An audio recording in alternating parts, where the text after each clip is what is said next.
everybody, it's Spicey Kai. Today I want to talk to you about a different type of body broker. This type is also known as an addict broker, body snatcher, junkie hunter, and rehab recruiter. These are people that trick drug addicts and alcoholics into leaving their state to go to other rehabs. They also trick people into going from rehab to rehab to rehab. Why would they do this? It's all about the money. Check it out. But before we get started, go ahead and hit that thumbs up button and make sure you share this video so we can get the word out about these junkie hunters. And if you're new to my channel, make sure you click subscribe and hit that notification bell so you get notified every time I drop a new video about something deep like this. Now let's get to the content. This is WLRN News. I'm Peter Hayden. About 5 years ago, Dylan Katz walked into a house in West Palm Beach. I walked into there and the guy was sitting at this desk, no shirt on, sweating. The man asked Dylan for a smoke. So I gave him a couple cigarettes. He went around the house and grabbed a mattress from underneath the house, which was like covered in dirt and leaves and bugs, and dragged it upstairs and threw it on the floor and told me welcome home. This was a sober home, a kind of halfway house intended to help recovering addicts stay on the right path. But some look at addicts as a payday. That's because of another element in the drug treatment economy. Crooked rehab operators can make millions billing for unnecessary treatment and tests. So, a corrupt drug treatment center might pay $500 a week in kickbacks to sober home operators who steer them clients with health insurance. Somebody like Dylan Katz. The process is known as body brokering. At her home in Boynton Beach, Dylan's mom, Stacy Katz, pulls out 3 huge binders where she keeps track of his medical bills. That's just $1. The charges for just 1 year of drug treatment. $391,198.25. You could see by the billing, this was very lucrative. There are charges for all kinds of things. Nutrition counseling, acupuncture, urine testing. When they had charged $9,500 for 5-year analysis, I was like, now I get it. Delray Beach rehab owner Eric Snyder. Prosecutors say he billed insurance companies for more than $58 million in bogus treatment and tests, and recruited addicts with gift cards and visits to strip clubs. Patient brokering is a source of frustration for legitimate drug rehab providers. Kids are literally being bought and sold. Andrew Berkey is the founder of Life of Purpose, an addiction treatment center on the Florida Atlantic University campus. You want like $500? Sell a friend, right? I mean, that's crazy, right? But that's like literally what's happening. I'm standing outside a Starbucks in Delray Beach on Atlantic Avenue. That's the main drag here. This patio was known as a place recovering addicts would come and hang out when they were looking for a new place to stay. They'd pile their suitcases up right here on the sidewalk, and then body brokers would swoop in and target the ones with good insurance.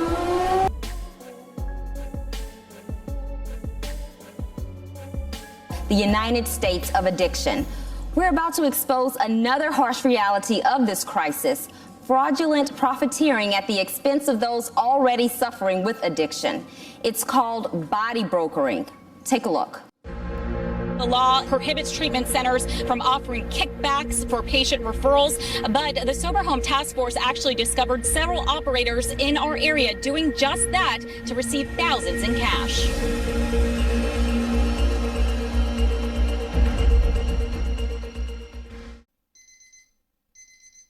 We started to see changes in Skylar when he turned 16 years old. He went from pot one day right into heroin. We sent him to a treatment center, but within a matter of just weeks, he fell off the wagon again, and we had to send him back. The last time he was at this treatment center, they called us and said, "Great place down in Florida. I think it's time for you to send him down there." My husband and I agreed to send him to this facility in Florida, out of his environment in Philadelphia. Skylar decided to leave in 2 weeks and find another facility. That was the start. We would get another well-being call. We're going to move him over to the inpatient treatment facility. Is it on our insurance? Yes, it is. We pre-qualified him.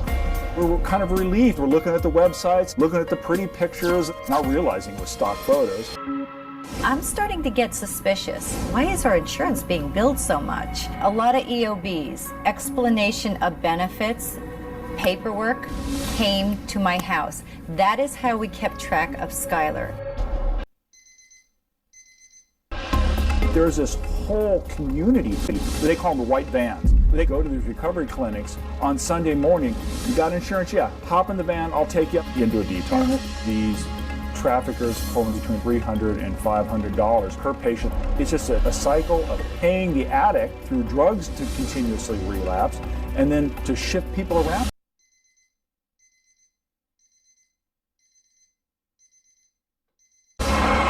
The therapy centers were not only just the storefronts, but the sober homes. They weren't homes at all. Some of them were dilapidated trailers, abandoned houses. From what our son said, they would be overcrowded. Nothing was clean. It was just subpar human conditions. Heroin's everywhere. They're being paid to relapse. There is no therapy here. There is no recovery here. They get you in there, they give you the drugs, they then take you out, want you to take drugs, and they put you into another treatment program and back into the same sober home. Many parents don't know what to do. The kid who's the prey in Florida is between that 18 and 25 who has your insurance card. And we're hoping for that miracle, that one and done, and it's not the reality. You just throw these kids from the frying pan into the fire. There were times where I was tied with both hands to the bedpost like this, and both legs.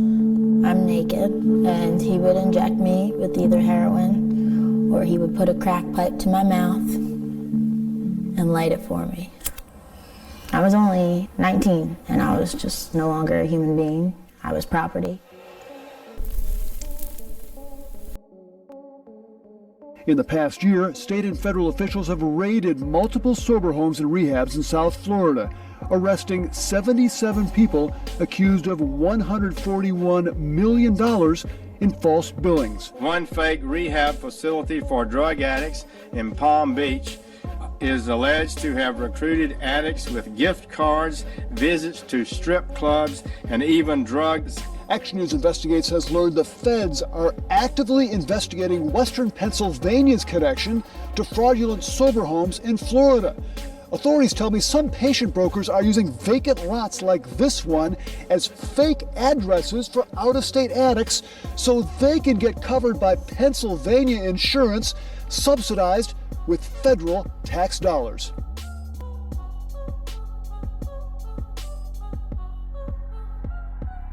FBI Supervisory Special Agent Sean Brokos says the brokers are then flying the addicts to sober homes that bill insurance tens of thousands of dollars, in many cases for substandard treatment. In return, the broker gets a kickback from the sober home. The sober home benefits because they get the insurance proceeds for the patients. We as citizens pick up the tab for that.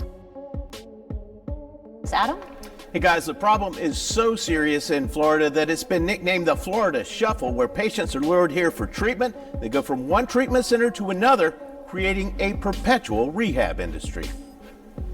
I had never been in one of those situations before. I'd never been to a halfway house. McCain Stevens came from Maine to a sober home in South St. Petersburg, hoping to get his life back on track.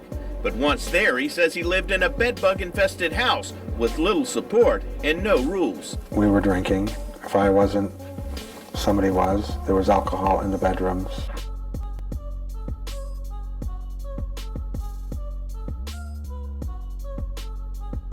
Palm Beach County State Attorney David Ehrenberg says patients often end up living in less than ideal conditions, while sober home operators milk their insurance. We've seen too many of these sober homes act as flop houses where drug use and human trafficking are prevalent, and they do more to harm the cause of treatment and rehabilitation than help it.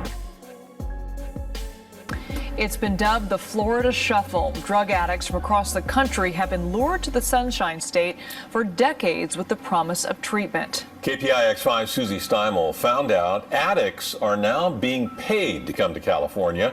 It's a process that's known as body brokering. Ken and Liz, many addicts have overdosed and even died in the process of being brokered to California. We talked to a father who lost his son earlier this year, who was offered money and free flights to come to a treatment center here. As Florida tightens its regulations, addicts say California is becoming the Wild West of rehab.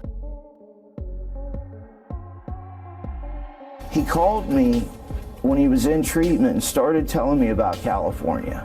Rich Strickling had a feeling something was up when his 22-year-old son, a recovering heroin addict, called to tell him he was planning to leave his treatment center in Florida for a new rehab facility in California. Days later, he got the call. Alex had OD'd and died in a motel room just a few miles from his rehab facility. When he learned how it happened, the pain turned to anger. There was somebody whispering in his ear. Turns out a person Alex met in treatment was offering him money and plane fare to switch to a new rehab in Beverly Hills. I had all the text messages after my son passed away. Want to go to Cali, the person asks? I'll send you like 200 to get you established out there, and on top of that, you get 2 packs of smokes a day, haircuts, and gym. I'm pretty sure I'm down, Alex responds. Days go by. Then the messages get more urgent. What's the word, homie? You ready? Callie's calling your name. Then the person spells it out. Send me your insurance info and I'll run it to get you approved. Send it tomorrow. I'll throw you the cash after 17 days, broski. I trust you. Let me get back to you tomorrow with my info, Alex responds. Finally, Alex sends his insurance information. Then, radio silence.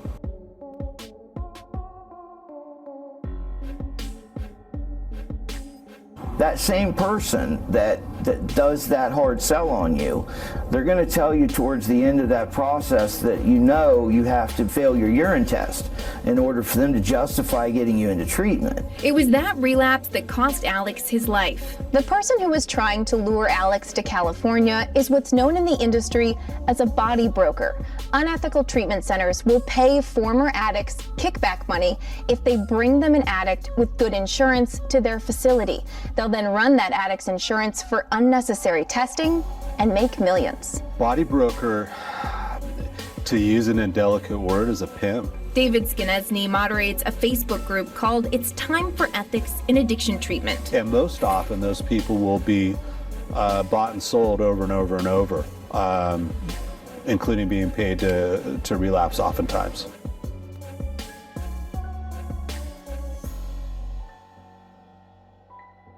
And I felt responsible because I was the sole reason the clients, I was bringing them in. Greta Sudakum and Brandy Baca both responded to one such post about a rehab facility called UMNPA Treatment in Anaheim. It was just like a flop house, basically. That's what it was. The former employees and others we spoke with reported to authorities that the center was paying for patients. And I really feel sorry for the people who are really there to get well. They say while they were there was no credentialed clinical staff on location as required by law, and they say patients used drugs. Records show police responded to the center on calls concerning a near-death heroin overdose, possible meth use, battery, and an attempted suicide.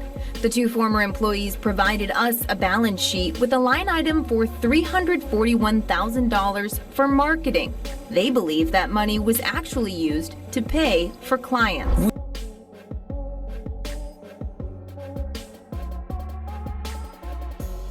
Governor Brown just signed a new law that outlaws patient brokering in the treatment industry. So if caught, a treatment center would be fined and could lose its license.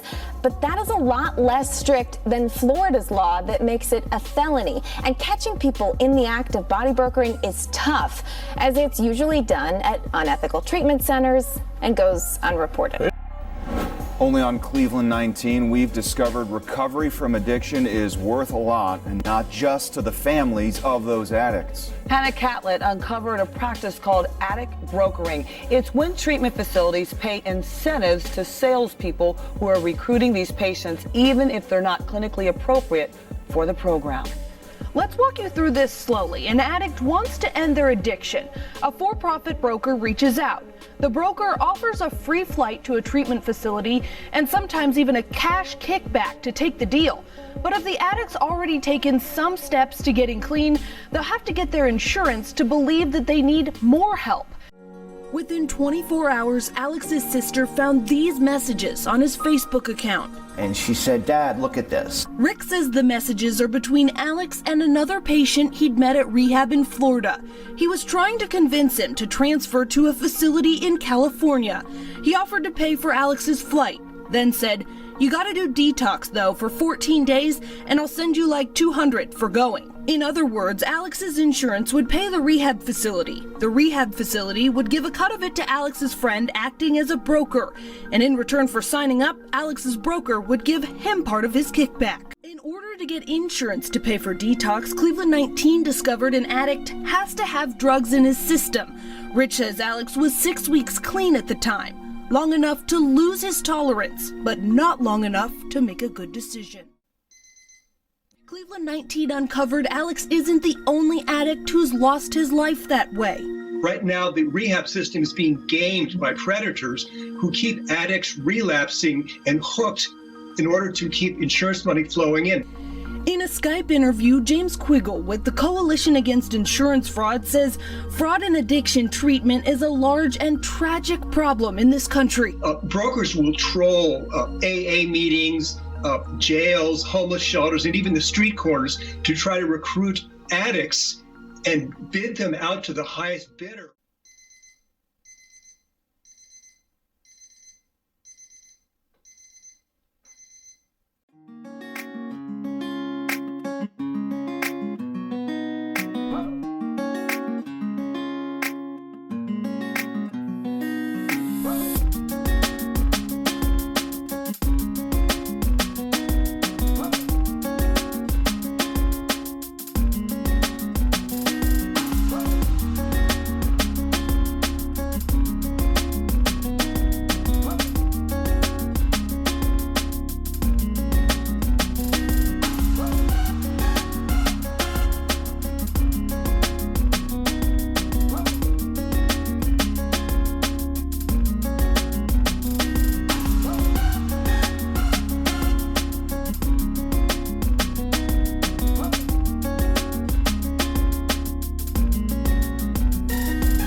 Rick just wants other parents to know the risk that comes with sending your kid out of state. The one message that I would give any parent is don't put your child on an airplane and send them 1,000 miles away expecting them to be fixed. Brad Lamb operates a treatment center in the Hollywood Hills. He says there are so many bad actors, operators like him, who refuse to pay for clients, are struggling to stay open. You wonder how in the world do people sleep at night preying on this vulnerable sector.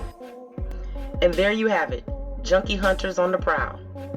If you or someone you love has an alcohol or drug problem, make sure you do your research before you step foot inside any type of rehab facility.